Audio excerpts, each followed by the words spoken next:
So let's get into your item, our live item that you showed at New York Fashion Week. Yes, of course. Okay, so this item right here. Alright, trying to move her a bit closer. Okay, but this one moves beautifully on the runway. So this one is just like a wide leg jumpsuit, like a mocha color. So definitely women of color can pull this off. Chef's kiss, beautifully. And then it's asymmetrical. There's like a high-low going on, so it's like a bias binding in the front, then it drapes around to the back side. And then obviously you can see the side profile here. Then all going crazy because of the reflection. I love it. But beautiful drape, and then of course all the wall fringe down towards the bottom.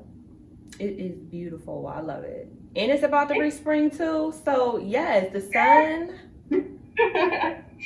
Yes, definitely something I love making. And this one, it took me a while to figure out exactly how I wanted it, because the top I knew I wanted to drape beautifully, but it was just a matter of figuring out what I wanted to put under it and how to pair that would move the best on the runway.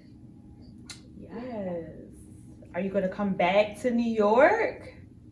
Oh, I would love to. But you're still in school, so. I know. I'm just like, maybe once I graduate, and then, because by then I have like 2 years left.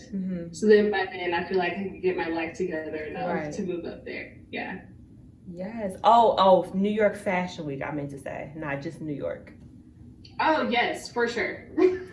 Yes. I get the opportunity to go. Of course, the ultimate dream for me is Paris Fashion Week, but I would definitely go back to New York Fashion Week anytime.